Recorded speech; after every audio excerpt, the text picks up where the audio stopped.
ஆமென். சத்தமா ஒரு ஆமென் சொல்லுங்க. கர்த்தர் உங்களை ஆசீர்வதிப்பாராக, உங்களை மென்மேலும் பலுகி பெருக பண்ணுவாராக, அநேக ஜனங்களுக்கு நீங்கள் ஆசீர்வாதமாய் இருப்பீர்களாக. ஆமென்.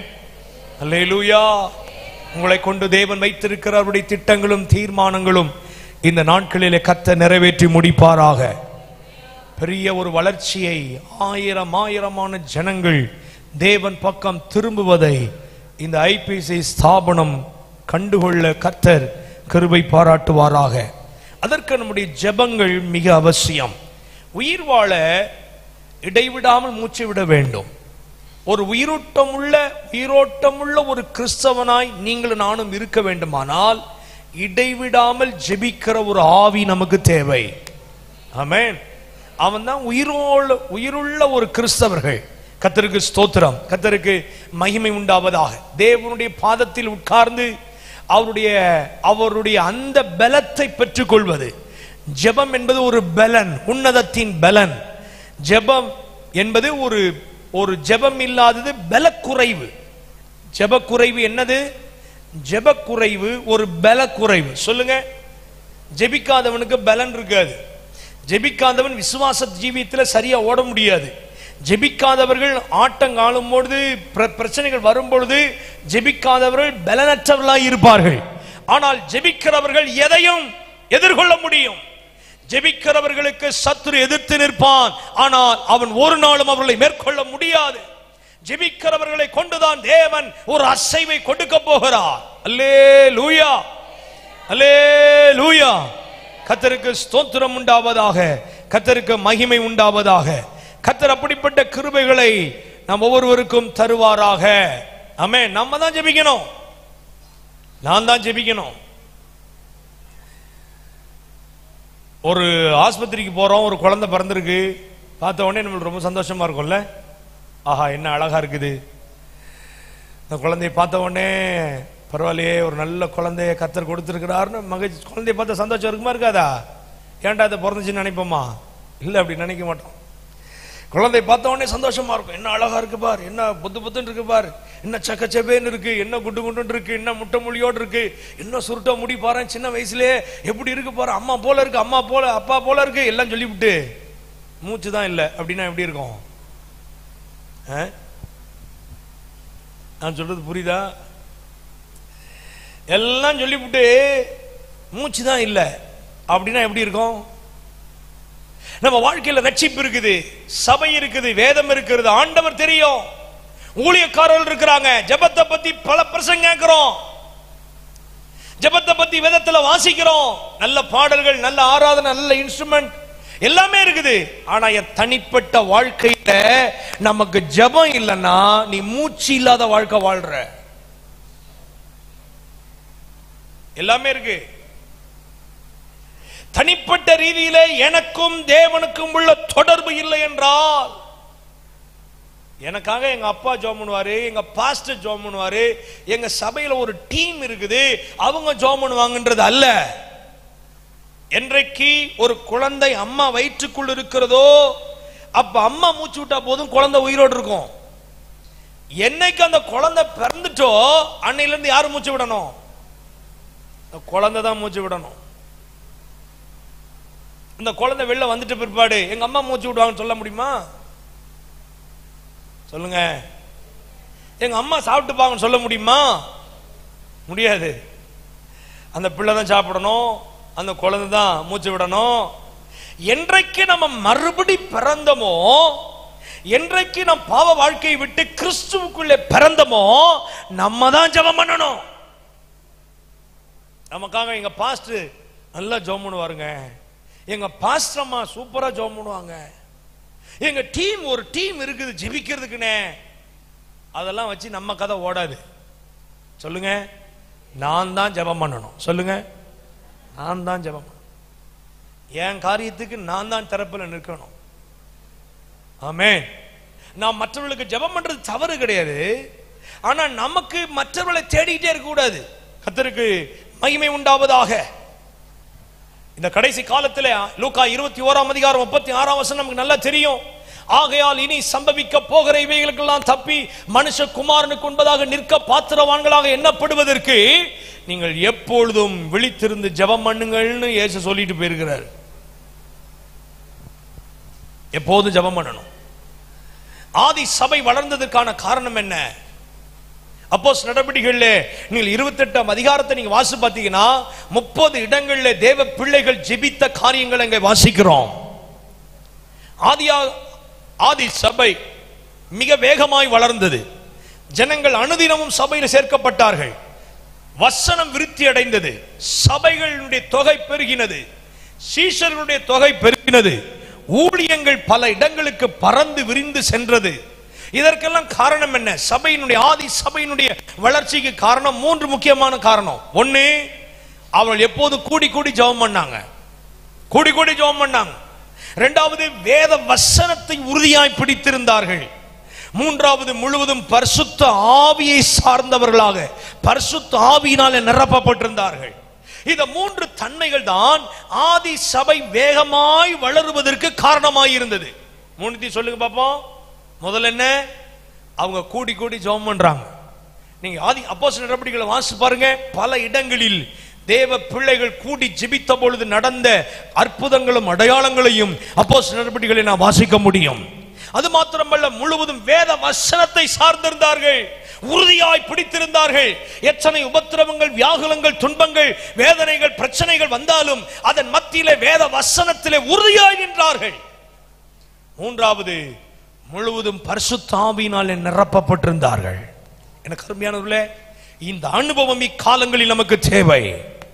இக்காலங்களிலே சபைகளுக்குள்ளே இப்படிப்பட்ட கிரியைகளை கர்த்தர் நடப்பிக்க விரும்புகிறார். இப்ப நான் உங்கள்கிட்ட பேச போற காரியம் என்ன தெரியுமா? நம்ம ஏன் ஜெபிக்கணும்? எதுக்காக ஜெபிக்கணும்? 6ஆம் அதிகாரத்தில் ஆண்டவர் சொல்றார் மத்தியில, வீண் வார்த்தைகளை சொல்லி அளப்பாதையுங்கள் அப்படி சொல்றார். காரணத்தோட குறிப்பா கருத்தா ஜெபம் பண்ணுங்க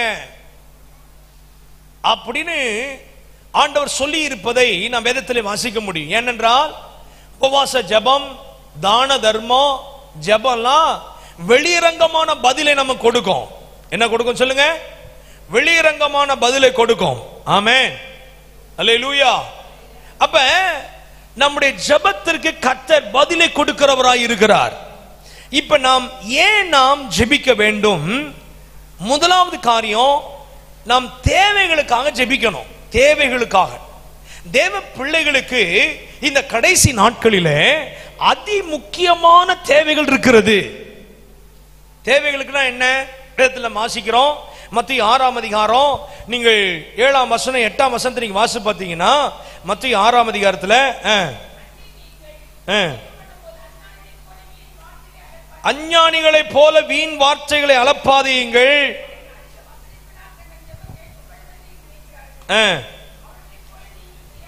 அவர்களை போல நீங்களும் செய்யாதிருங்கள்.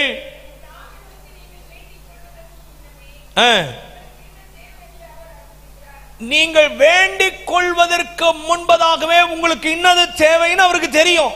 அப்ப எதுக்கு, எந்த தேவைக்காக ஜெபம் பண்ணணும்? தேவைக்காக ஜெபம் பண்ணணும்னு சொன்னேன். என்ன தேவை? நம்ம தேவைன்னு ஒண்ணு என்ன நம்ம மனசுல வரும்? ஐயோ, நான் ஒரு 1 லட்ச ரூபாய் கடன் இருக்கு பாஸ்டர், கடன் தான் மனசுல வரும். ஐயோ, வீடு கட்டி பாதியிலே இருக்குது பாஸ்டர், அந்த வீடு எப்படியாவது கட்டி முடிக்கணும். நல்ல என் பொண்ணுக்கு என் பையனுக்கு ஒரு நல்ல கல்யாணம் நடக்கணும், நல்ல எனக்கு ஒரு வேலை கிடைக்கணும், அல்லது எனக்கு ஏதோ ஒரு தேவை, ஏதோ ஒன்று காரியம் இருக்கும். ஆனா வேதம் சொல்லுகிறது, இவெல்லாம் நம்ம நாவில் சொல் பிறவாததற்கு முன்னமே இன்னது தேவைன்னு அவர் அறிந்திருக்கிறாரு. அப்ப எதுக்கு ஜெபம் பண்ணணும்? அதுக்காக ஜெபம் பண்ணணும். இம்மைக்குரியவைகளுக்காக ஜெபம் பண்ணணும். 6ஆம் அதிகாரம் 32ஆம் வசனத்தை நீங்க வாசி பார்த்தீங்கன்னா, இவைகள் எல்லாம் அஞ்ஞானிகள் நாடி தேடுகிறார்கள். எதை? என்னத்தை உண்போம், என்னத்தை குடிப்போம், என்னத்தை உடுப்போம் என்று கவலைப்படுகிறது யாரு? அஞ்ஞானிகள். அஞ்ஞானிகள் தான் இதை நாடி தேடுகிறார்கள். இவைகள் எல்லாம் உங்களுக்கு வேண்டியது என்று உங்கள் பரமபிதா அறிந்திருக்கிறார். அப்ப எதுக்கு ஜெபம் பண்ணணும்? ரோமர் 8ஆம் அதிகாரத்தில் தெளிவாக எழுதப்பட்டிருக்கு. பரிசுத்த ஆவியானவர் எதுக்கு கொடுக்கப்படுகிறாரா? நாம் ஏற்றபடி வேண்டிக் கொள்ள வேண்டியது இன்னதென்று அறியாதிருக்கிறபடியால். 26 வசனமா, ரோமர் 8:26 நினைக்கிறேன், வாசிங்க. அந்தபடியே ஆவியானவர் நமது பலவீனங்களில் நமக்கு உதவி செய்கிறார். அது என்ன பலவீனம் தெரியுமா? நம்ம பலவீனங்களை ஆவியானவர் உதவி செய்யறாராம். என்ன பலவீனம் நமக்கு? நமக்கு ஜெபம் பண்ண போன உடனே என்ன ஞாபகம் வரும்? எனக்கு இது தேவை, எனக்கு அது தேவை, எனக்கு இப்படி வேணும், எனக்கு வீடு கட்டணும், எனக்கு பணம் வேணும், எனக்கு அதை செய்யணும், என் குடும்பம் நல்லா இருக்கணும், அப்படி இப்படின்னு நம்ம தேவைதான் மனசுல வருமே ஒழிய அதுதான் நம்முடைய பலவீனமே. அதுதான் நம்ம பலவீனம். அப்ப அதுக்கெல்லாம் ஜெபம் பண்ணக்கூடாத பாஸ்டர், ஜெபிக்கலாம், ஆனா அதுவே ஜெபமாயிடக்கூடாது. ஆவியார் நமக்கு என்ன உதவி செய்கிறார்? நமது பலவீனங்களே, இந்த பூமிக்குரியதே கேட்டுட்டு இருக்காத, பூமிக்குரியதே தேடாத, நாம் ஏற்றபடி வேண்டிக் கொள்ள வேண்டியது இன்னதென்று அறியாமல் இருக்கிறபடியால் ஆவியானவர் தாமே நம்ம கூட இருந்து வாக்கு கடங்காத பெருமூச்சுகளோடு, நீ இதை குறிப்பா கேளு, இப்படி ஜெபம் பண்ணு, இதை தேடு, இப்படி கேளு, நான் அதை தருவேன்னு ஆவியானவர் சொல்லி தருவாரு. அப்ப நம்ம பண்ற ஜெபம் ஆவியானவர் நமக்கு சொல்லி பண்ணுகிற ஜெபமா இருக்குதா? ஆவியானவர் நமக்கு சொல்றாரா? இப்ப நம்ம தேவைகள் என்ன?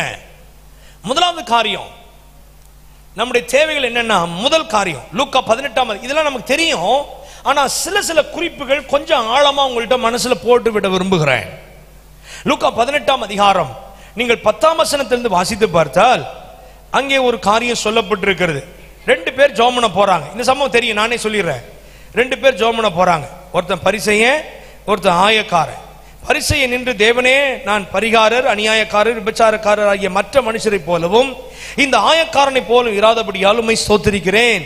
வாரத்தில் 2 தரம் உபவாசம் பண்ணுகிறேன், என் சம்பாத்தியத்தில் எல்லாம் தசமபாகம் செலுத்துகிறேன் என்று தங்களுக்குள்ளே ஜெபம் பண்ணினான். தனக்குள்ள சொல்லிட்டான், நான் நல்ல உபவாசம் இருக்கிறேன், நல்ல தசமபாகம் கொடுக்கிறேன். அதெல்லாம் முக்கியம், ரொம்ப தேவை.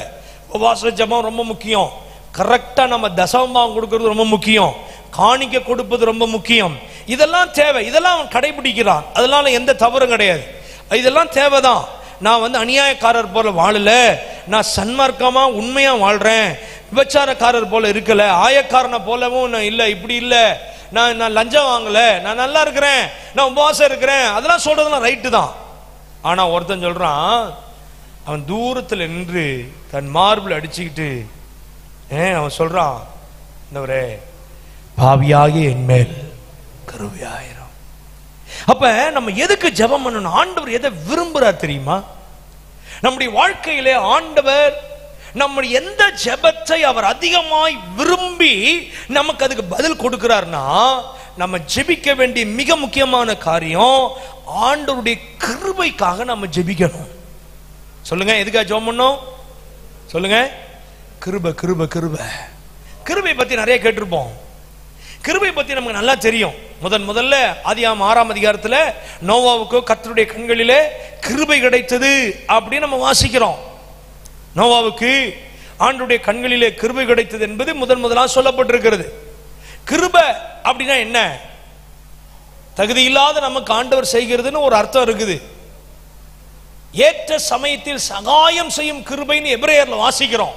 அதாவது ஏற்ற சமயத்தில், அங்கதான் எழுதப்பட்டிருக்கு, இரக்கத்தை பெறவும் ஏற்ற சமயத்திலே சகாயம் செய்யும் கிருபை அடையவும் நாம் கிருபாசன தண்டையிலே சேரக்கடவோம். கிருபை எங்க இருந்து வருகிறது? அவருடைய கிருபாசன தண்டையிலிருந்து வருகிறது. கிருபை யார் கொடுப்பா? அந்த கிருபையின் பிறப்பிடமாகிய தேவனிடத்திலிருந்து வருகிறது. அதனால தான் சொன்னாரு, என் கிருபை உனக்கு போதும்னு சொன்னாரு. கிருபை எங்க இருந்து வாங்க முடியாது, கிருபை எந்த இடத்துல இருந்து பெற்றுக்கொள்ள முடியாது. கிருபை எங்க இருந்து வாங்க முடியும்? அவரிடத்திலிருந்து தான் பெற்றுக்கொள்ள முடியும். அதனால தான் காலையிலே என்னை தேடுங்கன்னு சொன்னார். அதிகாலை என்னை தேடுகிறவனை கண்டடைகிறான், காலைதோறும் அவருடைய கிருபைகள் புதிதாயிருக்கிறது. காலையில ஆண்டவருடைய கிருபையை ஆண்டவர் நோக்கி பார்த்துதான் பெற்றுக்கொள்ள முடியும். இன்னைக்கு அந்த கிருபையை வாங்கி இருக்கிறோமா? கிருபையை பெற்றுக்கொள்ள முடியும், கிருபையை போக்கடிக்கவும் முடியும். பொய்யான மாயை பின்பற்றுகிறவர்கள் தங்களுக்கு வரும் கிருபையை போக்கடிக்கிறார்கள். இயேசுவானவர் ஞானத்திலும் வளர்த்திலும் தேவ கிருபையிலும் மனுஷர் தயவிலும் அதிகமாய் அவர் விருத்தி அடைந்து கொண்டே இருந்தார். கிருபையில விருத்தி அடைய முடியும், கிருபையை இழக்கவும் முடியும்.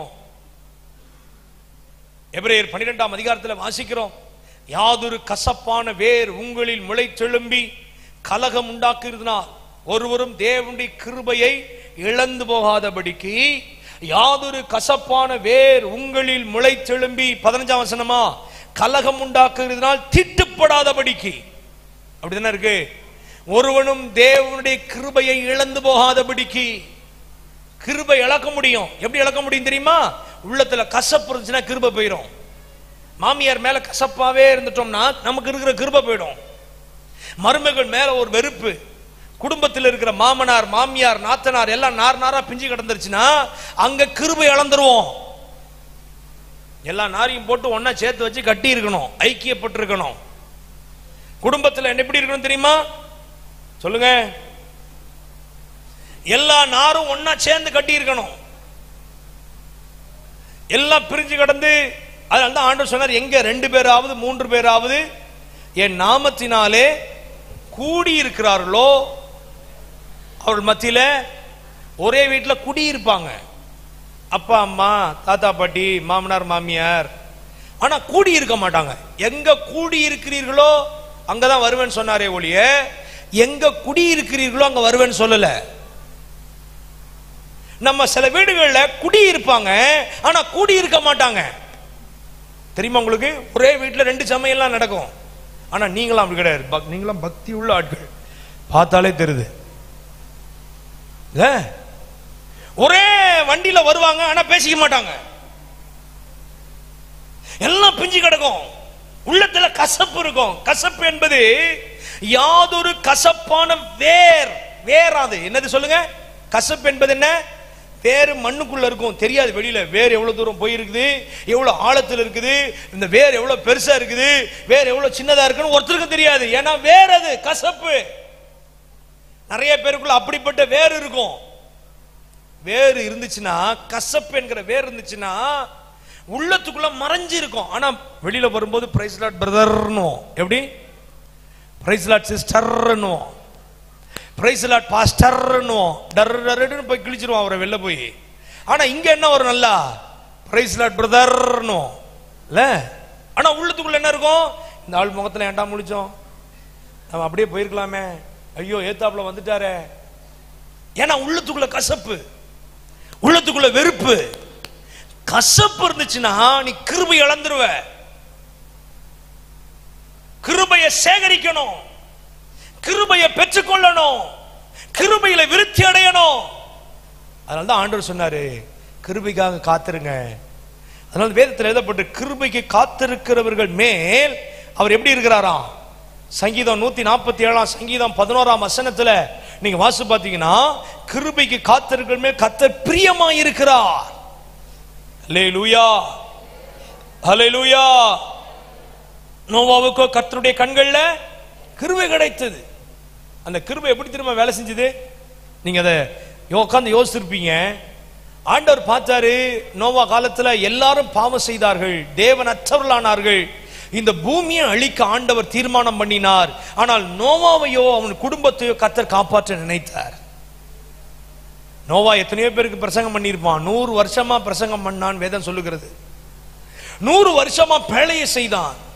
ஜனங்கள் எல்லாரும் அவனை பரியாசம் பண்ணியிருப்பாங்க. ஜனங்கள் எல்லாரும் ஒத்துழைச்சிருக்க மாட்டாங்க. நான் ஒரு பெரிய பேழை கட்ட போறேன், எனக்கு ஏதாவது காணி கொடுங்கன்னு சொன்னா கொடுத்துருப்பாங்களா ஜனங்க? அட லூசு பேல அப்படின்னு இருப்பாங்க. எங்கடா வந்து இது கட்டுற, யாரை ஏமாத்துற அப்படிலாம் கேட்டிருப்பாங்க. காணி கொடுத்துருப்பாங்க எல்லாரும் நினைக்கிறீங்க?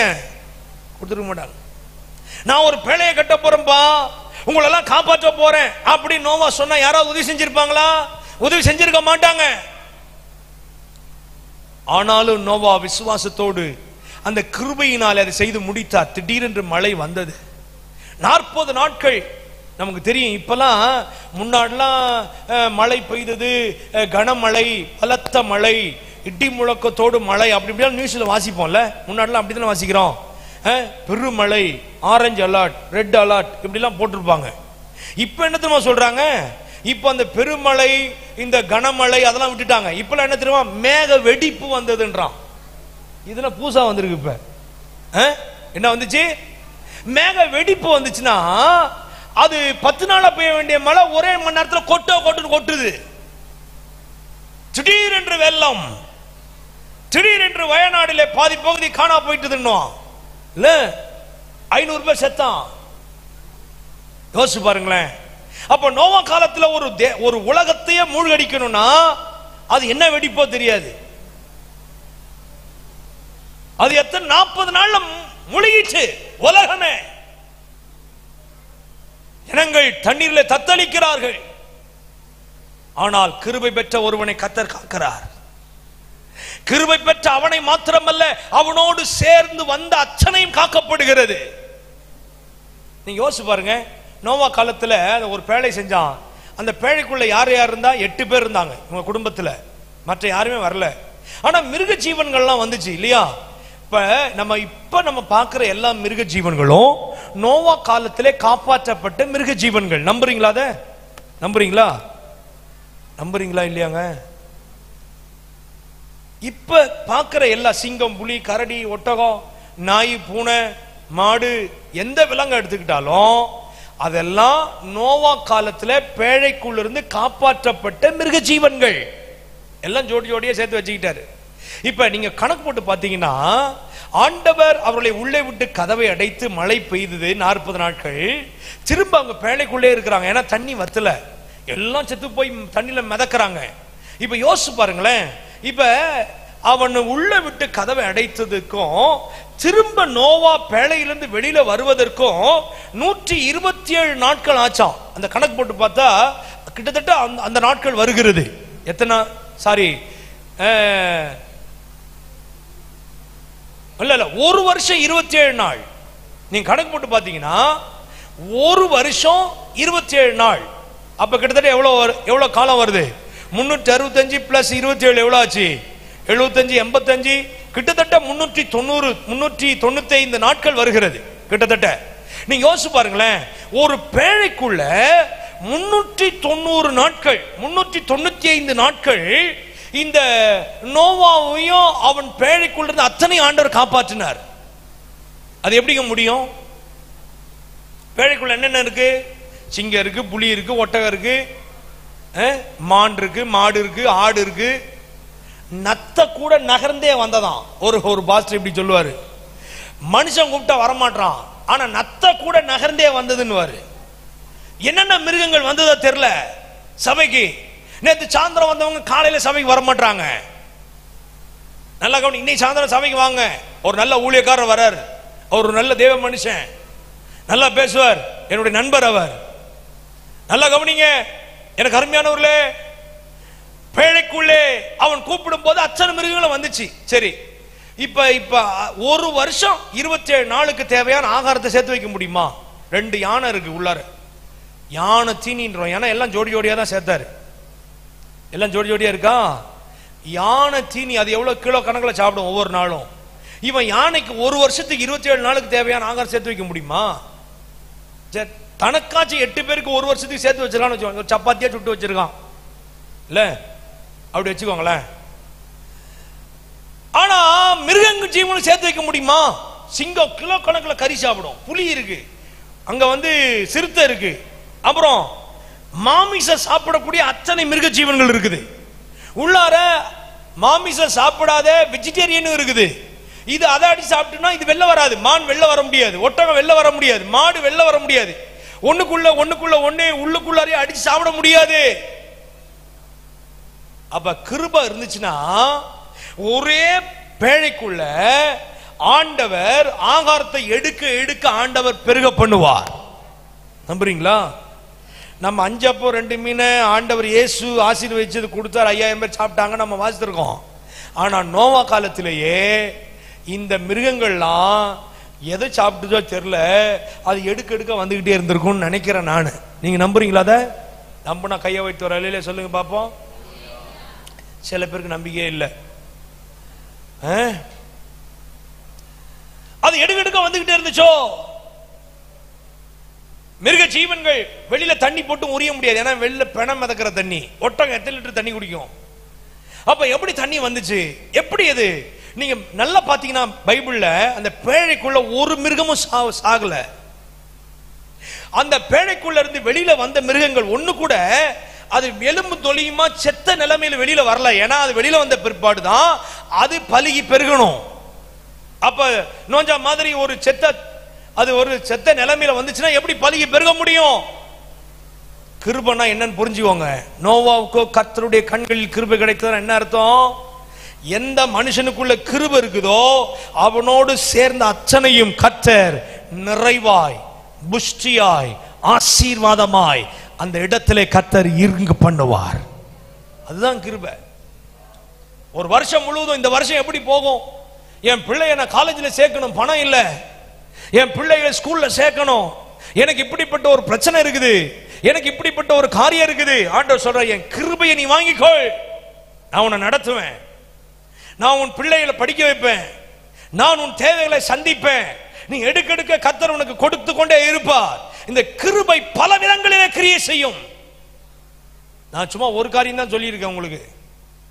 கிருபை யோசிச்சு பாருங்க, கிருபையின் மேன்மையை புரிந்து கொள்ளுங்கள். நான் வாழ்கிற காலம் கிருபையின் காலம். இந்த கிருபையின் காலத்திலே கர்த்தர் நம்ம மேல் அதிகமான கிருபைகளை நம்ம கொடுக்க விரும்புகிறார். கர்த்தருக்கு ஸ்தோத்திரம் உண்டாவதாக. எனக்கு அருமையானவர்களே, மரியாளை பார்த்து தேவதூதன் சொல்றான், கிருபை பெற்றவளே நீ வாழ்க, கிருபை பெற்றவளே நீ வாழ்க. சொல்லிட்டு சொல்றான் தேவதூதன், கர்த்தர் உன்னுடனே இருக்கிறார், நீ ஸ்திரீகளுக்குள்ளே நீ ஆசீர்வதிக்கப்பட்டவள், உனக்குள்ளதெல்லாம் ஆசீர்வதிக்கப்பட்டிருக்கிறது. ஒரு கிருபை இருந்தாதான் கிருபையின் தேவன் நம்மோடு இருப்பார். கிருபை இருந்தாதான் நம்ம ஆசீர்வதிக்கப்பட்டவர்கள். மரியாளுக்கு என்ன ஆசீர்வாதம் இருந்துச்சு? அவன பெரிய கோடீஸ்வரியா? மரியாள் சாதாரணமான ஒரு ஆளு. ஆனால் வேதம் சொல்லுகிறது அவள் ஆசீர்வதிக்கப்பட்டவள். எனக்கு அருமையானவர்களே, இந்த உலகத்தில் ஆசீர்வதிக்கப்பட்ட நபர் யார் தெரியுமா? எவர் மேல் கிருபை இருக்குதோ அவங்க தான் ஆசீர்வதிக்கப்பட்டவர்கள். கையை வைத்து ஆண்டவர்கிட்ட ஜெபம் பண்ணுங்க, ஆண்டவரே அந்த கிருபை எனக்கு தாங்கன்னு சொல்லுங்க, அந்த கிருபை என் மேல பொழிந்தருளுன்னு சொல்லுங்க, உம்முடைய கண்களில எனக்கு கிருபை கிடைக்கணும்னு சொல்லுங்க. ஆண்டவருடைய கண்கள்ல ஏன் தெரியுமா கிருபை கிடைக்குது? அவர் எல்லாத்தையும் கண்ணை மூடிட்டு அப்படி கொடுக்கிறவர் அல்ல. அவரு கண்ணை மூடிட்டு இருந்தா வாங்கிக்க கிருபை அப்படி தூக்கி போடுறவர் அல்ல. எல்லாத்தையும் பார்த்து பார்த்து தான் அவர் கிருபை கொடுப்பாரு. அதனால்தான் அவர் கண்கள்ல இருந்து நோவாவுக்கோ கர்த்தருடைய கண்கள்ல அவர் பார்த்து தான் கொடுப்பார். நோவா தன் காலத்தில் இருந்தவர்களுக்குள்ளே நீதிமானும் உத்தமனுமாய் நடந்தான். நோவா தன் காலத்தில் பக்தியாய் நடந்தான், நீதியை பிரசங்கித்தான்.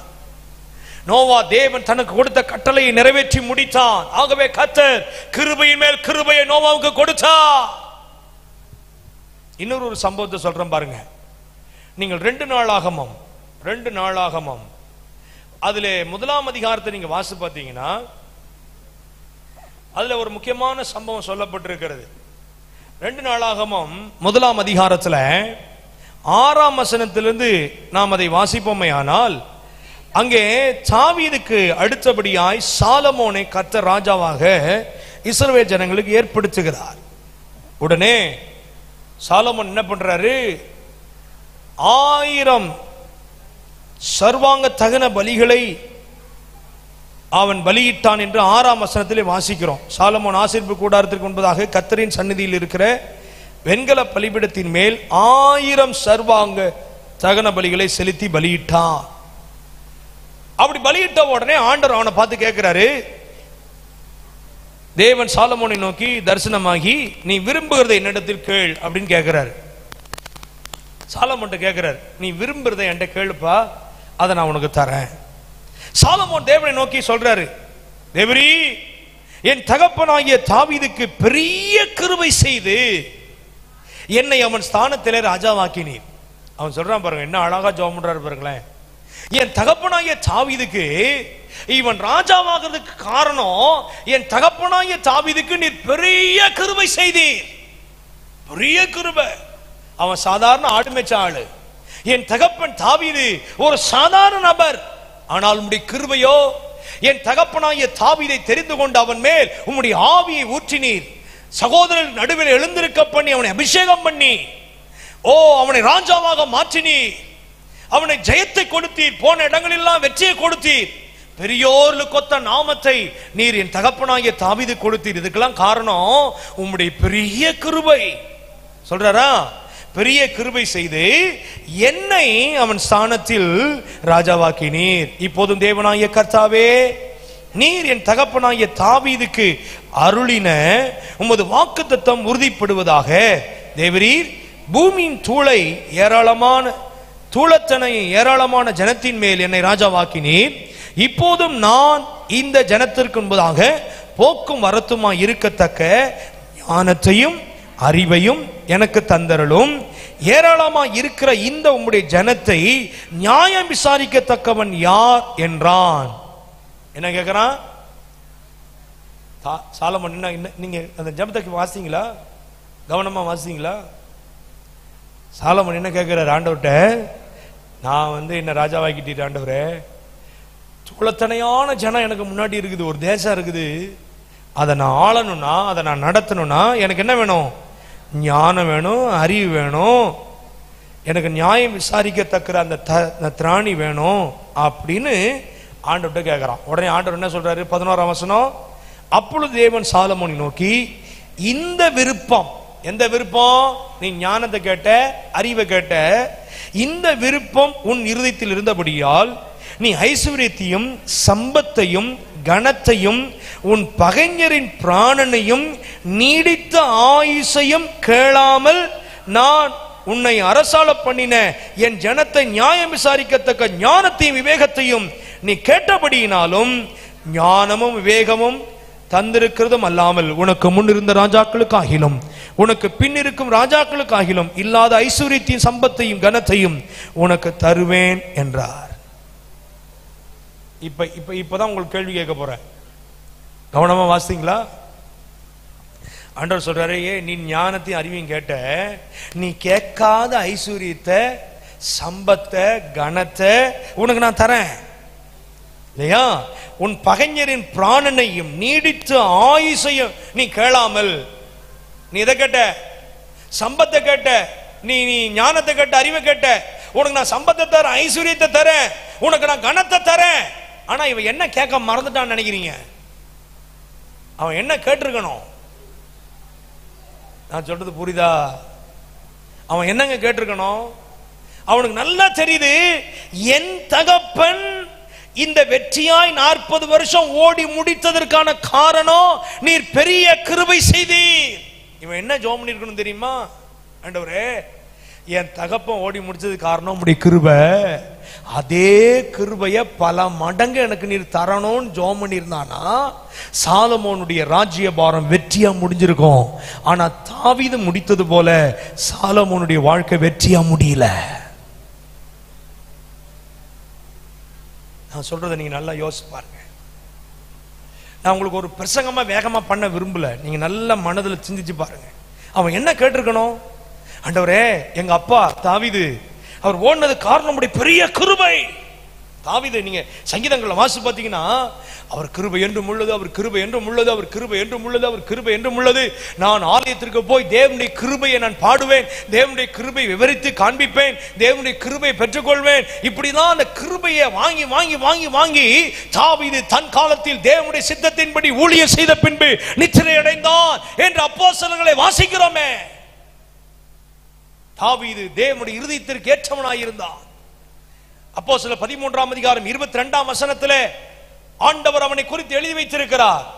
பின்பு அவர் சவுலை தள்ளி ஈசாயின் குமாரனாய தாவீதை என் இருதயத்திற்கு ஏற்றவனாக கண்டேன், அவன் எனக்கு சித்தமானவைகளை எல்லாம் செய்வான் என்று அவனை குறித்து சாட்சியும் கொடுக்கிறார். அவன் எனக்கு சித்தமானவைகள் எல்லாம் செய்வான், அவன் என் இருதயத்துக்கு ஏற்றவன். ஏன் தெரியுமா? தாவீதுடைய வெற்றியான வாழ்க்கை காரணம் ஆண்டவருடைய கிருபை. எனக்கு அருமையானவர்களே, நீங்களும் நானும் அதிகமா ஜெபிக்க வேண்டிய ஒரு காரியம் எதுக்கு தெரியுமா? கிருபை. ஒரு 10 தடவை சொல்லுங்களேன், ஆண்டவரே உம்முடைய கிருபை எனக்கு வேணாம்ப்பா, நாங்க வாழ்றது உங்க கிருபைப்பா, நாங்க நடப்பது உங்க கிருபை, எங்க திறமை அல்ல, எங்க ஞானம் அல்ல, எங்க புத்தி அல்ல, எங்கள் அனுபவம் அல்ல, நாங்க நிற்பதும் நிர்மலமாகாது இருப்பதும் உங்க கிருபை. உங்க பக்கத்தில் கையை பிடிங்க, பக்கத்தில் கையை பிடிங்க, ஜோம் பண்ணுங்க, ஜோம் பண்ணுங்க, பக்கத்தில் கையை பிடிச்சு ஜோம் பண்ணுங்க. ஆண்டவரே, அந்த கிருபை எங்க மேல ஊற்றுங்கன்னு சொல்லுங்க, கிருபையை ஊற்றுங்கன்னு சொல்லுங்க. ஆவியானவர் அதை ஜெபிக்க வைக்க விரும்புகிறார், ஆவியானவர் அதை ஏவுகிறார். ஓ, ஒரு தேவ கிருபை சபை நடுவிலே கர்த்தர் ஊற்றணும், பிள்ளைகள் நடுவில் கர்த்தருடைய கிருபை இறங்கணும். ஓ ஹல்லேலூயா. தேவ பிள்ளைகள் மேல் கர்த்தருடைய கிருபையை கர்த்தர் ஊற்றணும். எல்லாரும் ஜெபம் பண்ணுங்க, வாயை திறந்து ஜெபம் பண்ணுங்க. ஜெபம் பண்ணுங்க சிஸ்டர், ஜெபம் பண்ணுங்க பிரதர். சத்தத்தை உயர்த்தி ஜெபம் பண்ணுங்க, சத்தத்தை உயர்த்தி ஜெபம் பண்ணுங்க. பக்கத்துல கையை பிடிங்க, பக்கத்துல கையை பிடிங்க, கையை பிடி ஜெபம் பண்ணுங்க. உர்ரபா ஷகரபா கபா தனா கதா ரபா லஹரபா. உங்க கிருபை, உங்க கிருபை, உங்க கிருபை, உங்க கிருபை, கிருபை கிருபை கிருபை. ஓ நிர்மூலமாகாதது உங்க கிருபை, நிற்பது உங்க கிருபை. ஓ ஹல்லேலூயா. நாங்க நிற்பது உங்க கிருபைப்பா, உங்க கிருபைப்பா. அந்த கிருபை எங்களுக்கு தாரும், அந்த கிருபை எங்கள் மேல ஊற்றுங்க. அந்த கிருபை தான், அந்த கிருபை தான், அந்த கிருபை தான் தாவீதுக்கு அருளின நித்தியமான கிருபைகளை நித்திய உடன்படிக்கையா ஏற்படுத்துவேன்னு சொன்னீங்களே. அந்த கிருபைய எங்க மேல ஒவ்வொரு நாளும் புது புது கிருபைகள், புது புது கிருபைகள் எங்களுக்கு தாரும், புது புது கிருபைகள் எங்களுக்கு தாரும், புது புது கிருபைகள் எங்களுக்கு தாரும். சொல்லுங்க ஆண்டவரை நோக்கி, ஆண்டவரே புது புது கிருபைகளை நீர் எங்களுக்கு தரணும்பா, புது கிருபைகளை நீர் எங்களுக்கு தரணும், புது புது கிருபைகளை ஒவ்வொரு நாளும் நாங்கள் பெற்றுக்கொள்ளணும். ஆண்டவரே கிருபை எங்க மேல ஊற்றுங்க, புது கிருபைகள் தினம் தினம் தந்து எங்களை நீர் ஆசீர்வதிக்கணும், எங்களை நீர் ஆசீர்வதிக்கணும். அந்த கிருபை எங்க மேல பொழிந்தருளும், அந்த கிருபை நீர் எங்களுக்கு தந்தருளும். அந்த கிருபை எங்க பிள்ளைகள் மேல வைங்கப்பா, அந்த கிருபை எங்க மேல வைங்க. ஹல்லேலூயா, ஹல்லேலூயா. இந்த காலவெளியிலே கர்த்தருடைய கிருபை உங்க மேல இறங்குகிறது, உங்க குடும்பத்தின் மேல கர்த்தருடைய கிருபை இறங்குகிறது. ஐயா ஞானத்தை வச்சு நம்ம காரியத்தை ஓட்டுற முடியாது. ஐஸ்வர்யத்தை தரேன்னு சொன்னாரு, ஞானத்தை கொடுப்பேன்னு சொன்னாரு, கனத்தை கொடுப்பேன்னு சொன்னாரு.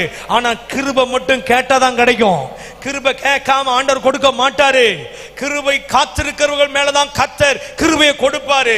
கிருபையை வாஞ்சிக்கிறவர்கள் மேலதான் கர்த்தர் கிருபையை கொடுப்பாரு. கிருபை கேட்டாதான் கிடைக்கும். கேளுங்க கேளுங்க கேளுங்க கேளுங்க. ஆண்டவரே ஆண்டவரே அந்த கிருபை எங்களுக்கு தாங்கன்னு சொல்லுங்க, அந்த கிருபை எங்களுக்கு தாரோ. புது கிருபைகள் தினம் தினம் தந்து என்னை நடத்தி செல்பவரே, அனுதினமும் உம் கரம் நீட்டி என்னை ஆசீர்வதிப்பவரே. புது கிருபைகள் தினம் தினம் தந்து என்னை நடத்தி செல்பவரே, அனுதினமும் உம் கரம் நீட்டி என்னை ஆசீர்வதிப்பவரே. என் இயேசுவே உம்மை சொந்தமாக கொண்டதென் பாக்கியமே, இதை விடவும் பெரிதான மேன்மை வேறொன்றும் இல்லையே.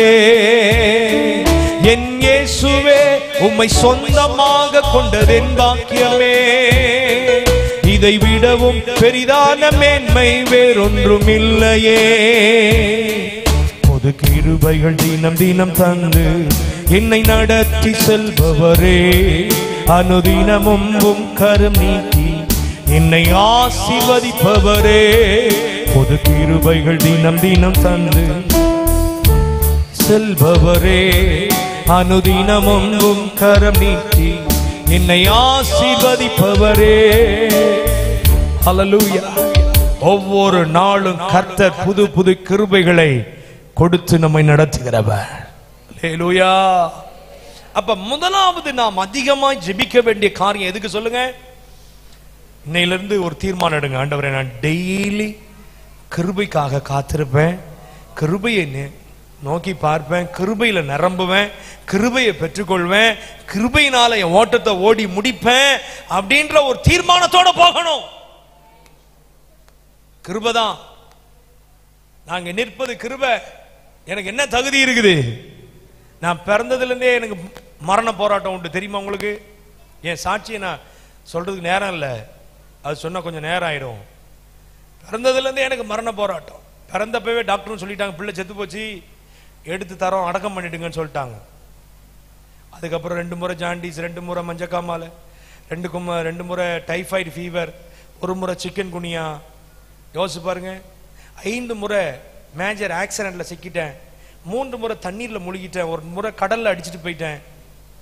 அப்புறம் 2020 எனக்கு கோவிட் பாசிட்டிவ், 2021 எனக்கு ஹார்ட் அட்டாக், ஒரு ஸ்டென்ட் வச்சிருக்கு. ஆனா நான் சத்தம் போட்டு பேசக்கூடாது. ஆனாலும் சத்தம் போட்டு பேசுறேன். உங்களெல்லாம் பார்த்தா சென்ட் வச்ச மாதிரியே உட்காந்துருக்கீங்க. ஒரு அல்லேலூயா சொல்றது இல்லை, ஒரு ஆமேன் சொல்றது இல்லை. ஆனா நானும் அப்படி நல்லா கவனிங்க, நல்லா கவனிங்க. எத்தனையோ மரண போராட்டம் என்ன இந்த இடத்துல நிற்க வச்சு அநேகருக்கு ஆசீர்வாதம் என்ன வச்சிருக்கிறாருன்னா அது அவருடைய கிருபை அல்லவா, அவருடைய தயவு அல்லவா. என்ன தினந்தோறும் ஓட பண்றாரு, அது அவருடைய கிருபை அல்லவா. இந்த கிருபை நினைச்சு பார்த்தா சும்மா இருக்க முடியுமா? இன்னும் கிருபை தாங்க ஆண்டவரே. ரொம்ப பிடிச்ச பாட்டு, இன்னும் தேவை கிருபை தாருமே, தேவை இன்னும் தேவைப்பா, இன்னும் தேவை எனக்கு, இன்னும் தேவைப்பா, இன்னும் தேவை. ஓ இன்னும் என் குடும்பத்துக்கு தேவை, என் பிள்ளைகளுக்கு தேவை, இன்னும் தேவை.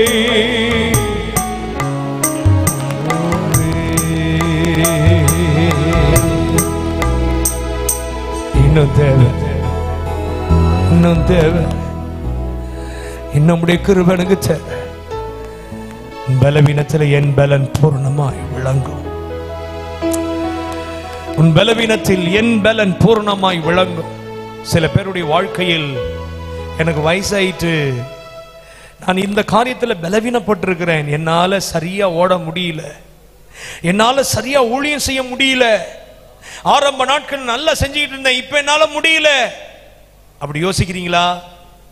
அப்படிப்பட்டவங்க மாத்திரம் கையை உயர்த்துங்க. நான் முன்ன மாதிரி என்னால் இருக்க முடியல, முன்ன மாதிரி என்னால் ஆண்டவருக்காக சேவை செய்ய முடியல, ஆண்டவருக்காக ஓடி உழைக்க முடியல. தைரியமா உங்க கையை உயர்த்துங்க.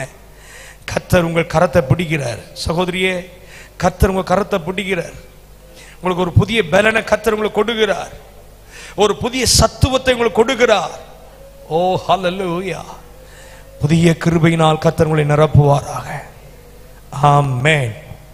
இரண்டாவது இந்த கிருபை பத்தி நிறைய பேசிக்கிட்டே போலாம், அவ்வளோ காரியம் இருக்குது. ரெண்டாவது, நான் இன்னைக்கு 5 பாயிண்ட் பேச நினைச்சேன், ஒரு பாயிண்ட்லயே ஓடிக்கிட்டே இருக்கு. இந்த ஒரு பாயிண்ட்ல ரெண்டாவது காரியம் சொல்றேன் நான். சரியா? தேவைக்காக ஜெபம் பண்ணணும்னு சொன்னேன்.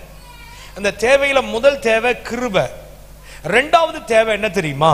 லூக்கா 11ஆம் அதிகாரம், லூக்கா 11ஆம் அதிகாரம், அதுல நீங்கள் 9ஆம் வசனத்திலிருந்து நீங்கள் வாசித்து பார்த்தால் அங்கே ஒரு சம்பவம் சொல்லப்பட்டிருக்கிறது. அங்கே ஆண்டவர் ஒரு முக்கியமான காரியத்தை 9ஆம் வசனத்திலிருந்து அவர் சொல்லுவார். மேலும் நான் உங்களுக்கு சொல்லுகிறதாவது, கேளுங்கள் அப்பொழுது உங்களுக்கு கொடுக்கப்படும், தேடுங்கள் அப்பொழுது கண்டடைவீர்கள், தட்டுங்கள் அப்பொழுது உங்களுக்கு திறக்கப்படும். ஏனென்றால் கேட்கிறவன் எவனும் பெற்றுக்கொள்கிறான், தேடுகிறவன் கண்டடைகிறான், தட்டுகிறவனுக்கு திறக்கப்படும்.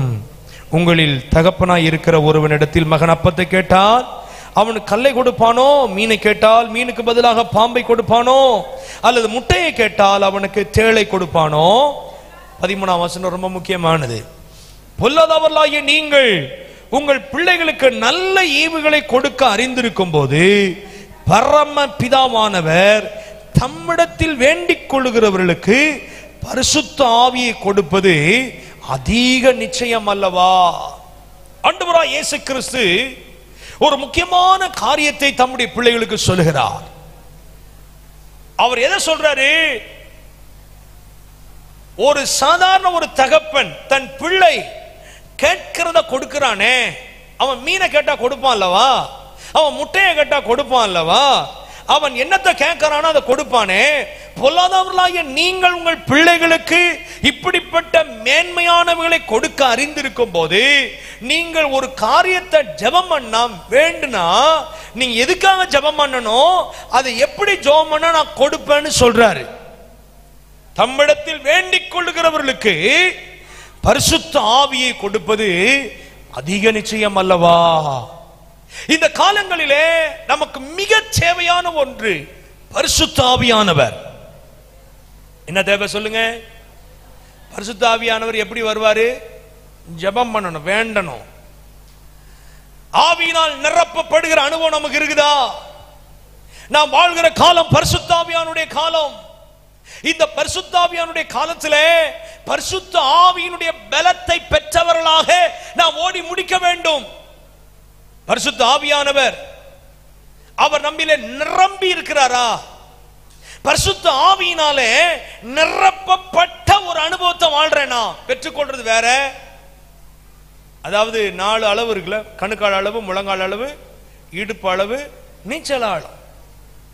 அப்படித்தானே பைபிள் வாசிக்கிறோம். கணுக்கால் அளவுனா என்ன? ஏன் விளக்கத்தை சொல்றேன்.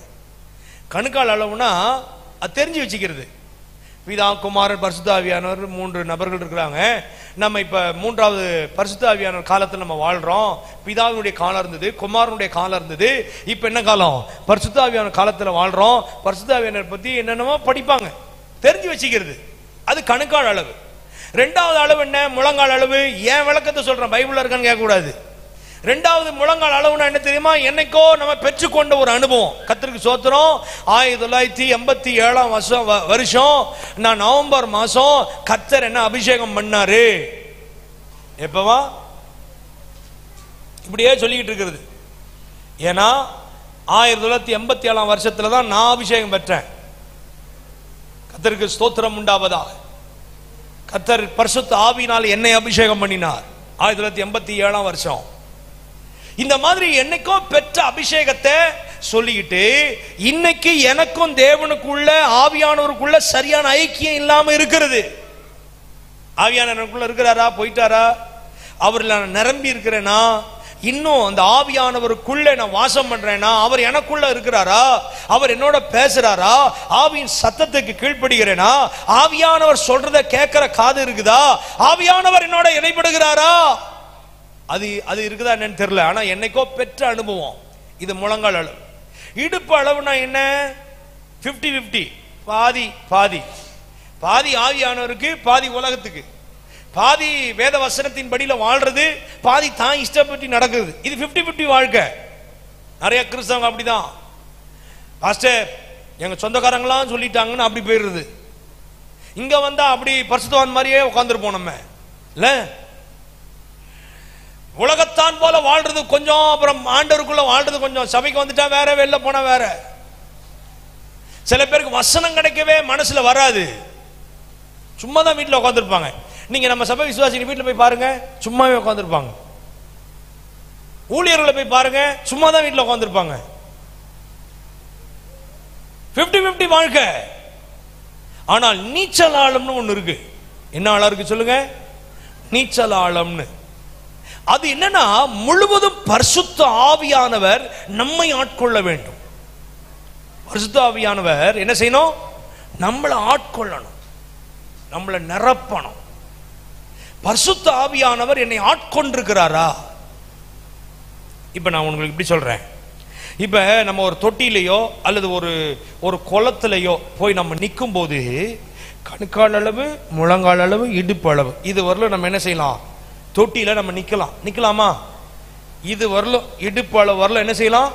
ஒரு குளத்துல போய் நம்ம நிக்கலாம். நம்ம குளத்துக்குள்ளாரே நடக்கலாம், நம்ம குளத்துக்குள்ள உட்காரலாம், தண்ணிக்குள்ள குதிக்கலாம், நம்ம என்ன வேணாலும் மூவ் பண்ணலாம். ஆனா இந்த இடுப்பு அளவுக்கு மேல தண்ணி ஏற ஏற ஏற ஏற ஏற ஏற ஏற ஏற ஏற நம்ம சரீரமும் தரையிலிருந்து மேல எழும்புமா எழும்பாதா? சொல்லுங்க. கஷ்டமான கேள்வி கேட்டும் போட்டுருக்கு. எழும்புமா எழும்பாதா? மேல ஏற ஏற ஏற ஏற நீங்க நீச்சல் ஆழத்துக்கு வர வர வர வர உங்க கால் தரையில படாது, நீங்க நடக்க முடியாது, நீங்க குதிக்க முடியாது, நீங்க உட்கார முடியாது, நீங்க செயல்பட முடியாது. ஆனா இடுப்பு அளவுல என்ன செய்யலாம்? நீங்க நகரலாம், நீங்க நடக்கலாம், நீங்க குனியலாம், நீங்க ஜம்ப் பண்ணலாம், என்ன வேணாலும் செய்யலாம், நீங்க முயற்சி எடுக்கலாம். நீச்சல் ஆழம் என்பது என்னன்னா ஏன் முயற்சி அல்ல, அந்த தண்ணி எப்படி போகுதோ அப்படிதான் நம்ம போக முடியும். அப்ப பரிசுத்த ஆவியானவர் நம்மை முழுவதுமாய் ஆட்கொள்வாரே ஆனால் அவர் நம்ம எப்படி நடத்துகிறாரோ அப்படிதான் நம்ம நடப்போம். இப்போ ஒரு கேள்வி கேட்கிறேன், நம்மளை பரிசுத்த ஆவியா நடத்துறாரா? ஆவியானுடைய சத்தத்துக்கு நம்ம செயல்படுறோமா? இங்க போன்னு சொல்லுவாரு, இங்க போகாதன்னு சொல்லுவாரு, இந்த காரியத்தை பேசுன்னு சொல்லுவாரு, இதை பேசாதன்னு சொல்லுவாரு, இந்த பாட்டை பாடுன்னு சொல்லுவாரு, இந்த பாட்டை பாடாதன்னு சொல்லுவாரு. இவ்வளவு தூரம் நீ செயல்படுன்னு சொல்லுவாரு. ஆவியான நமக்கு சொல்றாரா? ஆவியானுடைய சத்தத்தை கேட்க முடிகிறதா? ஆனா நமக்கு பேரு பெந்தேகோஸ்தே விசுவாசி. நானும் அபிஷேகம் பெற்றிருக்கிறேன் பாஸ்டர், நானும் அந்நிய பாஷையெல்லாம் பேசுவேன், அதுக்காக அல்ல அபிஷேகம்.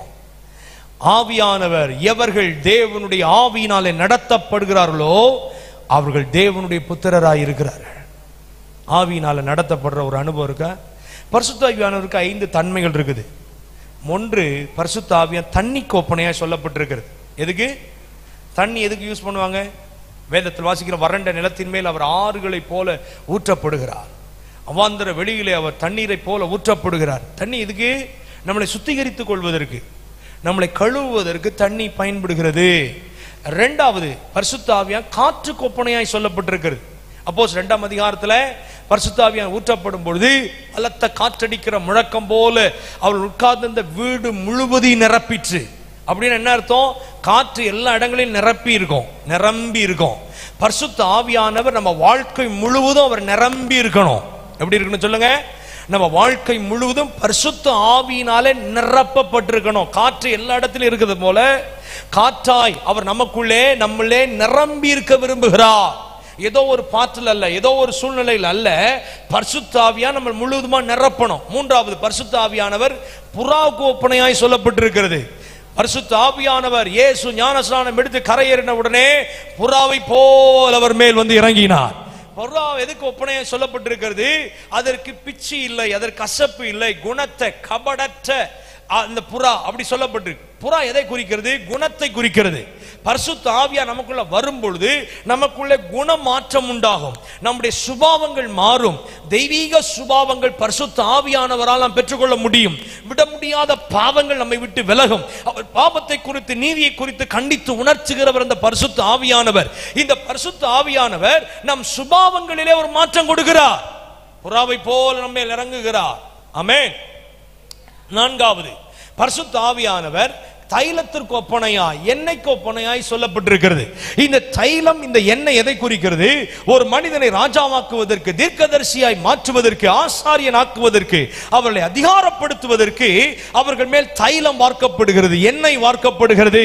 இந்த பரிசுத்த ஆவியானவர் நம்மை அதிகாரப்படுத்த, நீங்கள் ராஜாக்களும் ஆசாரியர்களுமாய் இருக்கிறீர்கள் என்று சொல்லி நம்மை அவர் அழைத்திருக்கிறார். நம்மை அதிகாரப்படுத்ததான் அவர் எண்ணெயாய் தைலமாய் நம்மேல் ஊற்றப்படுகிறார்.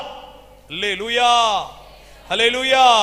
பரிசுத்த ஆவியானவர் யார் மேல் இருக்கிறார்களோ அவர்கள் அதிகாரம் பெற்றவர்கள். அவருடைய வார்த்தையில் அதிகாரம் உண்டு, அவருடைய பார்வையில் அதிகாரம் உண்டு, அவருடைய செய்கையில் அதிகாரம் உண்டு, அவர்களுடைய கிரியைகளிலே கர்த்தர் ஒரு அதிகாரத்தை வைத்திருக்கிறார். ஐந்தாவது, பரிசுத்த ஆவியானவர் அக்கினிக்கு உதாரணமாய் எழுதப்பட்டிருக்கிறது. அவர் பரிசுத்த ஆவியினாலும் அக்கினியினால் அபிஷேகம் பண்ணுவாராம். இந்த பரிசுத்த ஆவியானவர் அக்கினிக்கு உதாரணமாய் சொல்லப்பட்டிருக்கிறது. எதுக்கு இந்த அக்கினி? அக்கினியாஸ்திரங்களை அவிப்பதற்கும், பிசாசை எதிர்ப்பதற்கும், பில்லிசுனிய ஆவிகளையும் யாகத்தின் வல்லமைகளையும் மேற்கொள்வதற்கும், சத்துரு கொண்டு வருகிற எல்லா சத்துருடைய கிரியைகளை அர்த்தம் பண்ணுவதற்கு பரிசுத்த ஆவியானவர் அக்கினியாய் நம்மேல் இறங்குகிறார். 5 விதங்கள்ல பரிசுத்த ஆவியானவர் செயல்படுகிறதை நாம் வேதத்திலே வாசிக்க முடியும். எனக்கு அருமையானவர்களே, நீங்கள் நானும் ஜெபிக்கும் பொழுது எதற்காக அதிகமாய் ஜெபிக்கணும்? அந்த பரிசுத்த ஆவியானவருக்காக ஜெபிக்கணும். உங்கள் பொல்லாதவர்களாகி நீங்களே உங்கள் பிள்ளைகளுக்கு நல்ல ஈவுகளை கொடுக்கிறீங்களே, பரலோகத்தில் இருக்கிற தேவன் நல்ல ஈவாகிய அந்த பரிசுத்த ஆவியை கொடுக்க மாட்டாரா? தீத்து புத்தகத்திலே வாசிக்கிற பவுல் எழுதுகிறார், அதுவே உங்களுக்கு பிரயோஜனம். பரிசுத்த ஆவியானவர் உங்களுக்கு மிக முக்கியம். இந்த நாட்களிலே பெந்தேகோஸ்தே விசுவாசி என்று மார்தட்டி கொள்வதல்ல விஷயம். இந்த நாட்களிலே பெந்தேகோஸ்தே சபையில் இருந்தாலும், பெந்தேகோஸ்தே அனுபவத்தை பற்றி அறிந்திருந்தாலும், எனக்கும் பரிசுத்த ஆவியானவருக்குள்ள தொடர்பு என்ன என்பதை நாம் அறிய வேண்டும். அல்லேலூயா. எனக்கு ஆவியானவருக்குள்ள ஒரு ஐக்கியம் என்ன? எனக்கும் தேவனுக்குள்ள தொடர்பு என்ன? பரிசுத்த ஆவியினாலே நிரப்பப்பட்ட ஒரு அனுபவத்திற்குள் இருக்கிறேனா? பரிசுத்த ஆவியானவர் என்னோட பேசுகிறாரா? பரிசுத்த ஆவியானவர் அவர் பாருங்களேன், அங்க வாசிக்கிறோம், பரிசுத்த ஆவி உங்கள் மேல ஊற்றப்படும் பொழுது என்ன வரும்? தரிசனம் வரும். என்ன வரும் சொல்லுங்க? தரிசனம் வரும். அப்பொழுது உங்கள் குமாரர் மேலும் உங்கள் குமாரத்திகள் மேலும் என் ஆவியை ஊற்றுவேன், அவர்கள் தீர்க்க தரிசனம் சொல்லுவார்கள், தீர்க்க தரிசனம் வெளிப்படும், சொப்பனங்களை காண்பார்கள் மூப்பர்கள். பரிசுத்த ஆவியினாலே சொப்பனம் காணணும். கண்ண முன்னா ஐயோ இருட்டா இருக்கு, ஒருத்தன் கருப்பா வந்து நிக்கிறான், எருமாடு தெரியுதுன்னு, அப்படி அந்த சொப்பனம் இல்ல, பரிசுத்த ஆவியினாலே வர்ற சொப்பனம். சில பேர் அப்பப்ப பாஸ்டர்ட்ட வந்து, பாஸ்டர் நான் நேற்று ஒரு சொப்பனம் கண்டேன், இன்னமும் ஒரு மாதிரி இருக்குது, அவன் வந்து நின்னா இவன் வந்து நின்னா, அந்த சொப்பனம் இல்ல. பரிசுத்த ஆவியினால நிரப்பப்பட்டு ராத்திரில படுக்க போகும்போது ஆவி நிரம்பி ஜோம் பண்ணிட்டு படுங்க பார்ப்போம். அப்படி பழக்கம் இருக்கா? பழக்கம் இருக்கா? சாப்பிட்றோம், டப்புன்னு படுத்துடுறோம், அப்படி சாப்பிட்ட இடத்துலயே. எப்படி? தட்டை கூட எடுத்து வைக்கிறது இல்லை. அப்படிப்பட்ட ரொம்ப பக்திமான்கள்லாம் இங்க இல்ல, எங்கேயோ இருக்கிறாங்க போல் இருக்கு.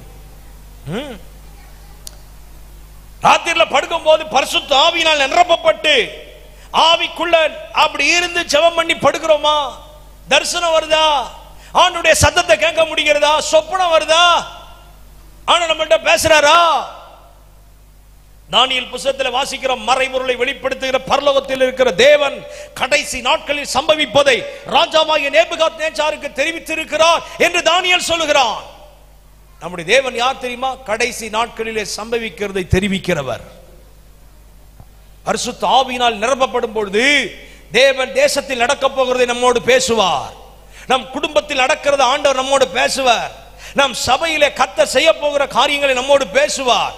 பரிசுத்த ஆவியானவர் நமக்கு தரிசனங்களை கொடுப்பார். பரிசுத்த ஆவியினால் நிரப்பப்படும் போது சபைகளிலே தீர்க்க தரிசனங்கள் வெளிப்படும். பரிசுத்த ஆவியினால் நிரப்பப்பட்ட ஊழியர்கள் பேசும் பொழுது அவருடைய வார்த்தையிலே தீர்க்க தரிசனங்கள் இருக்கும். இப்படிப்பட்ட ஒரு ஆவியை கர்த்தர் கடைசி நாட்களில் நம்மேல் ஊற்ற விரும்புகிறார். அல்லேலூயா. அதுக்கு தான் நம்ம பரிசுத்த ஆவியானவருக்கா ஜெபம் பண்ணுங்க.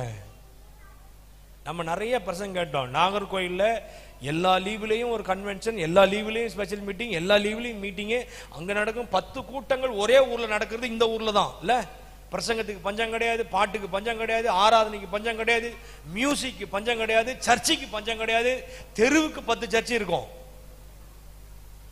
ஆனா ஆவிக்குரிய வாழ்க்கை என்னன்னு சீர்தூக்கி பார்த்தீங்கன்னா எல்லாம் தெரிஞ்ச முனிவர் மாதிரி உட்கார்ந்துருப்பாங்க. நான் உங்களை சொல்லல, ஆனா உங்களை தான் சொல்றேன்.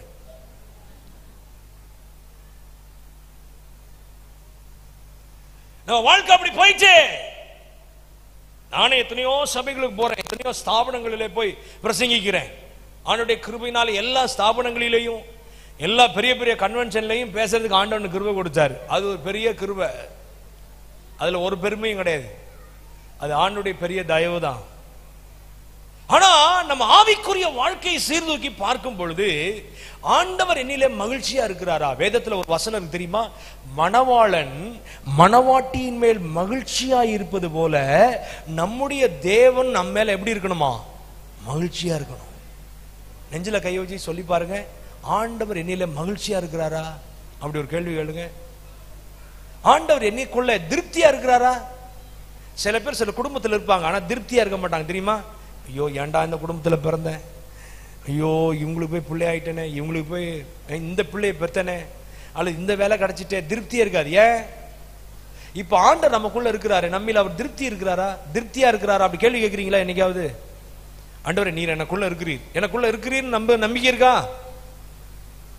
அதுவே நம்பிக்கை இல்லைல்ல. ஆண்டவர் எனக்குள்ள இருக்கிறாரு, சரி இருந்தாருன்னா அவர் எப்படி இருப்பாரு? நம்மளை பத்தி என்ன நினைப்பாரு? சந்தோஷமா இருப்பாரா? என்னை பத்தி ஆண்டவர் என்ன நினைக்கிறாரு?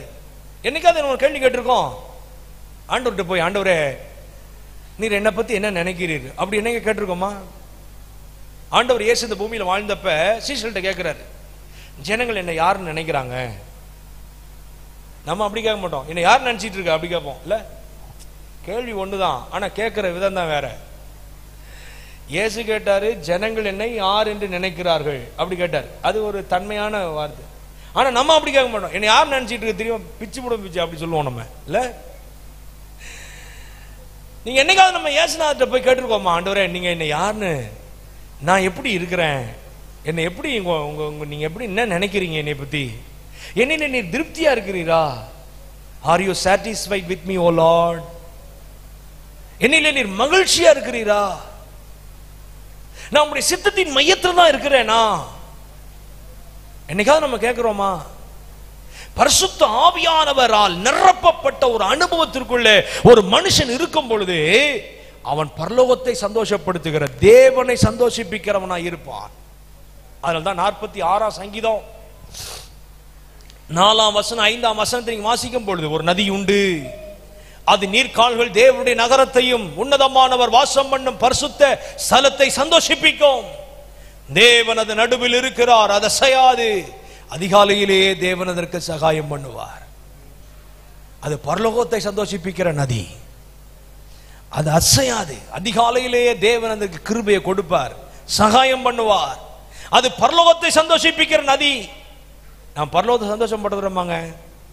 பரிசுத்த ஆவியினால நிரப்பப்பட்ட ஒரு அனுபவத்தை கர்த்தர் நமக்கு தருவாராக. இந்த பரிசுத்த ஆவியானவர் தான் நமக்கு ஒரு புது பலன், அது உன்னதத்தின் பலன். அந்த பலன் என்ன சொல்லுங்க? மரியாளுக்கு திடீர்னு பரிசுத்த ஆவியினாலே கர்ப்பவதி ஆயிட்டா. அவ ஐயோ, இது நான் கர்ப்பவதி ஆயிட்டனே, இது எப்படி பிறக்கும், இது எப்படி நடக்கும்? உடனே தேவதூதன் வந்து சொல்றான், லூக்கா 1:35, பரிசுத்த ஆவியானவர் உன்மேல் வந்து நிழலிடுவார், நீ பலனடைவாய், உன்னிடத்திலிருந்து பிறக்கும் பரிசுத்தம் உள்ளது தேவனுடைய குமாரன் எனப்படும். பரிசுத்த ஆவியானவர் ஒரு பலனவர், நடக்காத காரியங்களை நடக்க பண்ணுகிறவர், நம்மை கொண்டு பரலோக திட்டங்களை நம்மை கொண்டு நிறைவேற்றி முடிக்கிறவர். உங்களுடைய பலவீனத்திலே அந்த பரிசுத்த ஆவியானுடைய பலன் பூர்ணமாய் விளங்கும். இந்த காலவேளையில் அந்த பரிசுத்த ஆவியினால் உங்களை நிரப்ப அவர் விரும்புகிறார். இந்த காலவேளையிலே பரிசுத்த ஆவியினால் நிரப்பப்பட்ட ஒரு அனுபவத்திற்குள்ளே உங்களை ஆண்டவர் நடத்த விரும்புகிறார். ஆண்டவரை கேளுங்க, ஆண்டவரே அந்த நிரப்பப்பட்ட ஒரு அனுபவம் எனக்கு தேவை. ஒன்னே ஒன்று சொல்லி முடிச்சிடறேன். நான் சொன்னது அத்தனையும் முதல் குறிப்பு தான். இந்த மாதிரி இன்னும் 4 குறிப்பு இருக்கு. அடுத்த முறை எப்பயாவது வந்தேன்னா, எப்பயாவது கூப்பிட்டாங்கன்னா அப்போ வந்து பேசுறேன், சரியா? இப்போ வந்து ஒன்னே ஒன்று குறிப்பு மாத்திரம், இந்த தேவைக்கு இன்னும் ஒன்று காரியத்தை மட்டும் சொல்லி நான் உங்களுக்காக ஜெபிக்க விரும்புகிறேன். யாக்கோபு 1ஆம் அதிகாரம் 5ஆம் வசனம். என்கிட்ட 1 மணிக்கு முடிக்கணும்னு சொன்னாங்க, அதனால் 1 மணிக்கு நான் கரெக்டாக முடிச்சிருவேன். இது வந்து ஃபாஸ்ட்டு, அங்கே ஏத்தாப்பில் இருக்கிறது 12:52 தான். அதனால் 1 மணி ஆகிட்டு நினைக்காதீங்க. பின்னால் இருக்கிறது தான் எனக்கு டைமு, இது உங்களுக்கு டைமு, சரியா? யாக்கோபு 1ஆம் அதிகாரம் அதில் நீங்கள் 5ஆம் வசனத்தை நீங்கள் வாசி பார்த்தீங்கன்னா, உங்களில் ஒருவன் ஞானத்தில் குறை உள்ளவனாயிருந்தால் யாவருக்கும் சம்பூர்ணமாய் கொடுக்கிறவரும் ஒருவரையும் கடிந்து கொள்ளாதவருமாகிய தேவனிடத்தில் கேட்க கடவன், அப்பொழுது அவனுக்கு கொடுக்கப்படும். தேவனிடத்துல உன்னை கேட்க சொல்றாரு. முதல்ல நான் என்ன சொன்னேன்? எதை கேட்கணும் ஆண்டவர்கிட்ட? சொல்லுங்க, சத்தமா சொல்லுங்க. கிருபை.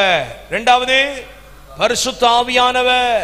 3வது ஆண்டவர்கிட்ட ஒன்னு கேட்க சொல்றாரு. என்ன தெரியுமா? ஒருத்தன் ஞானத்துல குறைவுள்ளவனாய் இருந்தால் அவன் ஆண்டவர்கிட்ட கேட்கணும், அவர் தான் சம்பூர்ணமா கொடுப்பாராம். இது ஏன் ஞானத்தை கேட்கணும்? இது விசுவாசிகளுக்கு தேவையா? கண்டிப்பா தேவை. இந்த கடைசி நாட்களிலே தேவ பிள்ளைகளுக்கு அதிகம் தேவை ஞானம். சொல்லுங்க, என்ன தேவை? சொல்லுங்க, ஞானம். கள்ள தீர்க்க தரிசனம்னா என்ன? கள்ள உபதேசம்னா என்ன? கள்ள கிறிஸ்துக்கள் எழும்புவார்களாம். அந்த கிறிஸ்து காலம்னா என்ன? துர் உபதேசம்னா என்ன? கட்டுக்கதைகள்னா என்ன? மனிதர்கள் என்னென்ன காரியங்களை எப்படி இழுக்கிறார்கள் என்பதை அறிந்து கொள்ள இந்த கடைசி நாட்களிலே தேவ பிள்ளைகளுக்கு தேவை ஞானம். ஆண்டவர்கிட்ட கேட்கணும், ஆண்டவரே இதெல்லாம் தெரிஞ்சுக்கிறதுக்கு எனக்கு ஞானத்தை கொடுங்க, இதெல்லாம் அறிந்து கொள்வதற்கு எனக்கு ஞானத்தை கொடுங்க. கள்ள தீர்க்க தரிசனம், கள்ள போதனை, கள்ள உபதேசம் இன்றைக்கு சபைகளிலே பெருகிவிட்டது. இன்றைக்கு சபைகளுக்குள்ள இப்படிப்பட்ட காரியங்கள் அதிகமாகிவிட்டது. இன்றைக்கு சபைகளிலே பலவிதமான உபதேசங்களால் இழுக்கப்பட்டு தேவன் அற்றவர்களாய் வாழ்கிறார்கள். சத்தியத்திற்கு எதிர்த்து நிற்கிறார்கள். சத்தியத்தின்படி வாழல. இதை அறிந்து கொள்ள நமக்கு ஞானம் அவசியம். இது ரொம்ப ஜெபிக்கணுங்க. இதுக்கு ரொம்ப ஜெபிக்கணும். ஆண்டவரே எங்க சபை விசுவாசிகளுக்கு ஞானத்தினால் நிரப்புங்கன்னு ஜெபம் பண்ணணும். இன்னைக்கு உள்ள காலகட்டத்தில் உள்ள வாலிபர்களுக்கு நீங்க ஞானத்தை கொடுங்கன்னு ஜெபம் பண்ணணும். இஷ்டம் போல வாழ்றான், இஷ்டம் போல டான்ஸ் போட்டுட்டு இஷ்டம் போல மகிழ்ச்சியா இருக்கணும் தான். ஆனா அநாகரிகமா செயல்படக்கூடாது. இது தேவனுடைய சித்தமா? இது தேவன் விரும்புகிறாரா? நம்ம செய்யற காரியம் எல்லாம் செய்யலாம், ஆனா நான் செய்யலாமா அப்படி யோசிக்கணும். எல்லாம் செய்ய எனக்கு அதிகாரம் உண்டு, ஆனால் எல்லாம் தகுதியாராது. ஞானம் வேணும், உபதேசத்தை குறித்த ஞானம் வேணும், கள்ள கிறிஸ்துக்களை குறித்த ஞானம் வேண்டும். அதனால்தான் 90ஆம் சங்கீதம் 12ஆம் வசனத்துல மோசே எப்படி ஜெபம் பண்றார். 90ஆம் சங்கீதம் மோசேயின் ஜெபம். 90ஆம் சங்கீதம் ஆரம்பத்தில் நீங்க வாசி பார்த்தீங்கன்னா மோசேயின் ஜெபம் என்று அதுல போடப்பட்டிருக்கும். அதுல 12ஆம் வசனத்தை நீங்க வாசி பார்த்தீங்கன்னா, நாங்கள் ஞான இருதயம் உள்ளவர்களாகும்படி எங்கள் நாட்களை என்ன அறிவை எங்களுக்கு இப்படி ஒரு போதனை எனக்கு கொடுங்க ஆண்டவரேன்னு ஜெபம் பண்றார் மோசே. எனக்கு ஒரு ஞான இருதயம் வேணும். என்ன இருதயம் வேணும் சொல்லுங்க? ஞான இருதயம் உள்ளவர்களாகும்படி எங்கள் நாட்களை குறித்த, நான் வாழ்கிற காலம் கடைசி காலம், என்னை அப்படியே இழுத்துட்டு போவோம், அப்படியே பாவத்துக்கு இழுத்துட்டு போவோம், துர் உபதேசத்துக்கு இழுத்துட்டு போவோம். அதனால எனக்கு ஒரு ஞான இருதயத்தை கொடுங்க, அதை அறிந்து கொள்கிற இருதயத்தை எனக்கு தாரும். மோசே ஜெபிக்கிறார். மோசே ஜெபிக்கிறார். ஞானத்துக்கு ஜெபிக்கணுமா? ஏன்னா இது வரலும் சரித்திரத்தை நீங்க வாசி பார்த்தீங்கன்னா 22,000 பேர் தங்களை கிறிஸ்து என்று சொல்லி கொண்டவர்கள் உண்டு உலகத்துல. நான் தான் கிறிஸ்து அப்படின்னு சொன்னவங்க இது வரலும் இந்த உலகத்துல 22,000 பேர் இருந்திருக்கிறாங்க. உங்களுக்கு ஒன்று தெரியுமா? பல காரியங்கள் உங்க மனசுல இருக்கும், நானும் நிறைய சொல்ல முடியும், ஆனா எல்லாத்தையும் சொல்றதுக்கு நேரம் இல்லை. கோரேஷ் அப்படின்னு சொல்லப்படுற ஒரு மனிதன் இயேசு கிறிஸ்து இப்ப வராருன்னு சொல்லி ஜனங்களை எல்லாவற்றையும் வீடெல்லாம் விற்க வச்சு, அமெரிக்காவில் நிலத்தெல்லாம் வித்து பணத்தெல்லாம் எடுத்துட்டு சூட்கேஸ்ல வைக்க வச்சு, இன்னைக்கு இயேசு வரப்போறாரு, கண்டிப்பா வந்துருவாரு அப்படின்னு சொல்லி இந்த 2000 வருஷத்துல எல்லாரையும் ஒரு கிரவுண்ட்ல வர வச்சு ஆட்கள்லாம் அவங்க வந்து அப்படியே வானத்தை பார்த்துட்டே காத்திருந்தாங்க. இயேசு வரார் வரார் வரார். வரலன்ன உடனே, இயேசு வரலன்னு தெரிஞ்சிட்ட உடனே இவனுக்கு ஏதோ ப்ராப்ளம் வரும்னு சொல்லி அந்த ஆட்களை நல்லா பாட வச்சு ஏதோ ஒண்ணு கலந்து கொடுத்து மேல பெட்ரோல் ஊத்தி கொளுத்திட்டான். நான் சொன்னதெல்லாம் கட்டுக்கதை அல்ல, நடந்த காரியம். கொரியாவில் 2000ல இயேசு வந்துருவார்னு சொல்லி இதே காரியம், வெல்கம் ஜீசஸ்னு ஒரு போர்டை அச்சடிச்சு எல்லாரும் தங்கள் கைகளை வச்சுக்கிட்டு காத்திருந்தாங்க. இப்படியே நிறைய பேர் ஏமாத்திக்கிட்டு இருப்பாங்க. இப்ப சமீபத்தில் கூட ஒருத்தர் அப்படி சொல்லி மாட்டிக்கிட்டாரு. அதாவது நான் என்ன சொல்றேன், இயேசு வரப்போறது உண்மைதான், அதுல எந்த மாற்றமும் கிடையாது. எப்ப வருவேன்னு அவரே சொல்ல மாட்டேன்ட்டாரு, அவரே தெரியலன்றாரு. நம்ம அதை போட்டு ஏதாவது ஒண்ணு பண்ணிட்டு இருப்பானே. ஆனா வரப்போகிற காலம் தெரியுது இல்ல, இந்த காலத்தை அறியணும்ல, இதுக்கு ஞானம் வேணும்ல. ஜனங்கள் தற்பிரியராய் வாழ்வார்கள், சுகபோக பிரியராய் வாழ்வார்கள், செவித்தினர் உள்ளவர்கள் ஆவார்கள், தங்கள் இருதயத்திற்கேற்ற போதனைகளை தெரிந்து கொள்வார்கள். அப்படி இல்ல வேதத்துல வாசிக்கிறோம், யுத்தங்களும் சண்டைகளும் நடக்கும், பூமி எதிர்ச்சிகள் உண்டாகும், கொள்ளை நோய்கள் உண்டாகும், பலவிதமான எதிர்ப்புகள் வரும், பகைப்பார்கள், விரோதிப்பார்கள். அதெல்லாம் நடந்து கொண்டிருக்கல அல்லவா? ஜலப்பிரளயம் வந்து நோவாவின் காலத்தில் நடந்தது போல நடக்கும். இதெல்லாம் நடக்குது அல்லவா? இப்ப நம்ம வாழ்ற காலம் கடைசி காலம் அல்லவா? இந்த காலத்தில் நமக்கு ரொம்ப தேவை ஞானம். நமக்கு ரொம்ப தேவை என்ன சொல்லுங்க? ஞானம். தானியேல் 12ஆம் அதிகாரம் 3ஆம் வசனத்தில் தானியேல் சொல்றான், நாங்கள் ஞானவான்கள் எப்படி இருப்பாங்களா? ஆகாய மண்டலத்தில் உள்ள ஒளியை போலவும் அநேகரை நீதிக்குட்படுத்துகிறவர்கள் எப்படி இருப்பாங்க? நட்சத்திரங்களை போலவும் என்றென்றைக்கும் உள்ள சதா காலங்களிலேயும் பிரகாசிப்பார். ஞானவான்கள் ஆகாய மண்டலத்தில் ஒளியை போல இருப்பார்கள். அல்லேலூயா, அல்லேலூயா. ஞானவான்களா இருக்கணும். ஞானம் தேவை. ஆண்டவரே, சத்தியத்தை அறிகிற ஞானத்தை எனக்கு தாரும். எங்கள் சபையை குறித்து விளக்கத்தை எனக்கு ஞானத்தை தாரும். இன்னும் உண்மை அறிகிற ஞானத்தை எனக்கு தாரு ஆண்டவரே. இந்த தேசத்தில் நடக்க போகிற காரியங்களை அறிந்து கொண்டு ஞானமாய் ஜெபிக்க, ஞானமாய் நடக்க எனக்கு கிருபை தாரும். கள்ள உபதேசங்களை இனங்கண்டு கொள்ள எனக்கு கிருபை தாரும். என் பிள்ளைகளை ஞானமாய் வளர்க்க எனக்கு ஞானம் தாரும். நான் அநேகருக்கு ஞானத்தை போதிக்கிறவனாய் என்னை ஞானம் உள்ளவனாக்கோ. அப்படி ஒரு ஜெபம் தேவை. இந்த 3 காரியங்களும் போதும்னு நினைக்கிறேன். எல்லாரும் எழும்பி நிற்போம். ஆண்டவரிடத்தில் ஜெபிக்க போறோம். ஆண்டவரே, இதெல்லாம் நீங்க ஏற்கனவே கேட்டதுதான். ஆனாலும் நீங்க திரும்ப அதிகமா ஜெபிக்கணும் ஆண்டவர் விரும்புறாரு. திரும்ப அதிகமா ஜெபிக்கணும். உம்முடைய கிருபை எனக்கு தேவை. உம்முடைய அபிஷேகம் எனக்கு தேவை.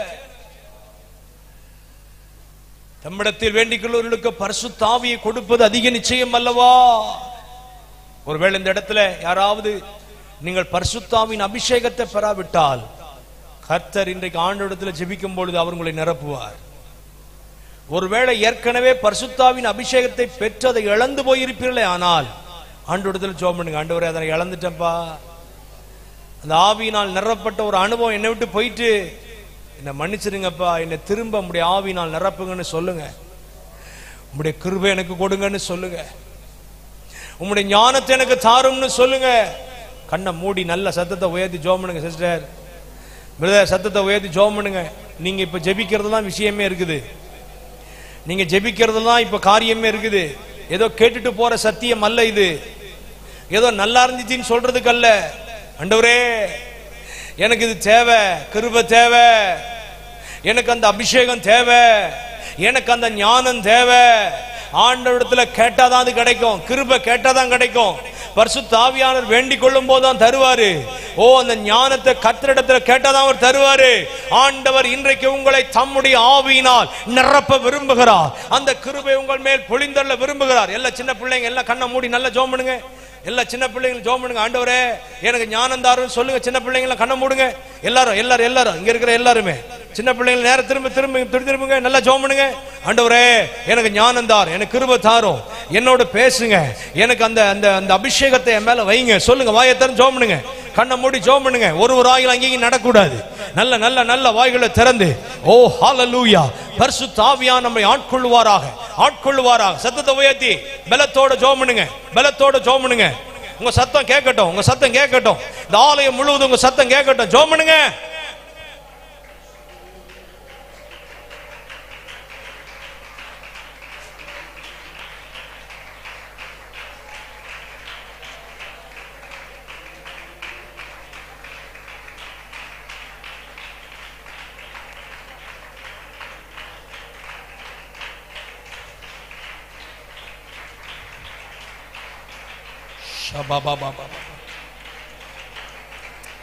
ஜெபம் பண்ணுங்க. விடாதீங்க.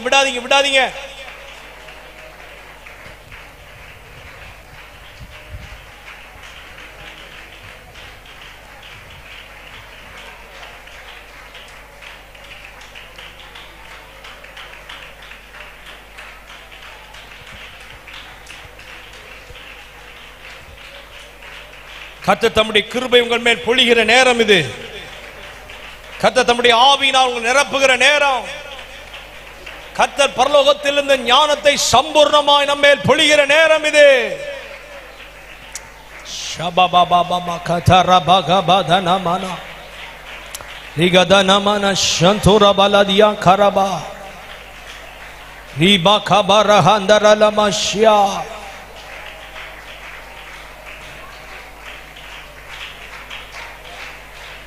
ஊற்றப்பட வேண்டுமே உன்னதத்தின் ஆவி, உயிர்ப்பிக்க வேண்டும் எங்கள் தேவா. முன்மாரியாக அன்று பொழிந்திட்ட ஆவியே பின்மாரியாக இன்று பொழிந்திடுமே. ஊற்றப்பட வேண்டுமே உன்னதத்தின் ஆவி, உயிர்ப்பிக்க வேண்டும் எங்கள் தேவா. முன்மாரியாக அன்று பொழிந்திட்ட ஆவியே பின்மாரியாக இன்று பொழிந்திடுமே. என்னை அபிஷேகமே என் தலையை நனைக்க, ஆவியால் நிரப்புமே பாத்திரம் பொழிந்தோடோ. நிச்சலாளம் மூழ்கியே நிசரன்பில் மகிழ அக்கினி அபிஷேகா எந்த நாவல் தீர்ந்திடோ ஊற்றப்பட வேண்டுமே உன்னதத்தின் ஆவி உயிர்ப்பிக்க வேண்டும் எங்கள் தேவா முன்மாரியாக அன்று பொழிந்திட்ட ஆவியே பின்மாரியாக இன்று பொழிந்திடுமே ஊற்றப்பட வேண்டுமே உன்னதத்தின் ஆவி உயிர்ப்பிக்க வேண்டும் எங்கள் தேவா முன்மாரியாக அன்று பொழிந்திட்ட ஆவியே பின்மாரியாக இன்று பொழிந்திடுவே தேவ மைந்தன் இயேசுவை விசுவாசித்தோம் போதிக்கும் ஆவியாலே நிறைத்திடுமே தேவ மைந்தன் இயேசுவை விசுவாசித்தோம் போதிக்கும் ஆவியாலே நிறைத்திடுமே என்னை அபிஷேகமே என் தலையை நனைத்த ஆவியால் நிரப்புமே பாத்திரம் பொழிந்தோடு நிச்சலாளம் மூழ்கியே நிசரன்பில் மகிழ அக்கினி அபிஷேகம் எந்த நாவல் தீர்ந்திடோ ஊற்றப்பட வேண்டுமே கைத்தட்டி ஆவிக்குள்ள பாடுங்க அனாயின்ட்ல நிரம்புங்க அந்நிய பாஷைகளை பேசுங்க ஓ ரகா ரபா கதா ரபா சதா ரபா மாரியாக இன்று பொழிந்திடுமே ஊற்றப்பட வேண்டுமே உன்னதத்தின் ஆவி உயிர்ப்பிக்க வேண்டும் எங்கள் தேவா முன்மாரியாக இன்று பொழிந்திட்ட ஆவியே பின்மாரியாக இன்று பொழிந்திடுமே ஜெப வேண்டுதலிலே தரித்திருப்போம் ஜகத்திலே சாட்சியாக எம்மை நிறுத்தோம் ஜெப வேண்டுதலிலே தரித்திருப்போம் ஜகத்திலே சாட்சியாக எம்மை நிறுத்தோம் என்னை அபிஷேகமே என் தலையை நனைக்க ஆவியால் நிரப்புமே பாத்திரம் பொழிந்தோடு நிச்சலாளம் மூழ்கியே நேசரன்பில் மகிழ அக்கினி அபிஷேகம் எந்த நாவல் தீர்ந்திடோ ஊற்றப்பட வேண்டுமே உன்னதத்தின் ஆவி உயிர்ப்பிக்க வேண்டும் எங்கள் தேவா முன்மாரியாக அன்று பொழிந்திட்ட ஆவியே பின்மாரியாக இன்று பொழிந்திடுமே ஊற்றப்பட வேண்டுமே உன்னதத்தின் ஆவி உயிர்ப்பிக்க வேண்டும் எங்கள் தேவா முன்மாரியாக இன்று பொழிந்திட்ட ஆவியே பின்மாரியாக இன்று பொழிந்திடுமே ஒரு மனதோடு கூடி வந்துள்ளோம் தேவ புத்திரர் என்ன முத்திரை போடும் ஒரு மனதோடு கூடி வந்துள்ளோம் தேவ புத்திரர் என்ன முத்திரை போடும் என்னை அபிஷேகமே என் தலையை நனைக்க ஆவியால் நிரப்புமே பாத்திரம் பொழிந்தோடு நிச்சலாளம் மூழ்கியே நேசரன்பில் மகிழ ஆமென் அக்கினி அபிஷேகம் எந்த நாவல் தீர்ந்திடோ ஊற்றப்பட வேண்டுமே ரபா கதா ரபா ரபா உன்னதத்தின் ஆவி உயிர்ப்பிக்க வேண்டும் எங்கள் தேவா முன்மாரியாக அன்று பொழிந்திட்ட ஆவியே இன்று பொழிந்திடுமே ஊற்றப்பட வேண்டுமே உன்னதத்தின் ஆவி உயிர்ப்பிக்க வேண்டும் எங்கள் தேவா முன்மாரியாக அன்று பொழிந்திட்ட ஆவியே பின்மாரியாக இன்று பொழிந்திடுமே ஊற்றப்பட வேண்டுமே உன்னதத்தின் ஆவி உயிர்ப்பிக்க வேண்டும் எங்கள் தேவா முன்மாரியாக அன்று பொழிந்திட்ட ஆவியே பின்மாரியாக இன்று பொழிந்திடுமே பொழிந்திடும் வல்லமை உன்னதத்தின் வல்லமை ஆவியின் வல்லமை அக்கினியின் வல்லமை பொழிந்திடும் ஒவ்வொரு வேளையும் பரிசுத்த ஆவியானவர் ஒவ்வொருவரை ஆட்கொள்வீராம் இங்க இருக்கிற சின்ன பிள்ளைகள் பெரியவர்கள் வாலிபர்கள் ஒவ்வொரு மேலே புதிதாய் ஒவ்வொருவரை நிரப்பும் ஒவ்வொருவரை நிரப்பும் ஒவ்வொருவரை நிரப்பும் ஒவ்வொருவரை நிரப்பும் ஒவ்வொருவரை Fill me, O Lord. Fill us, O Lord.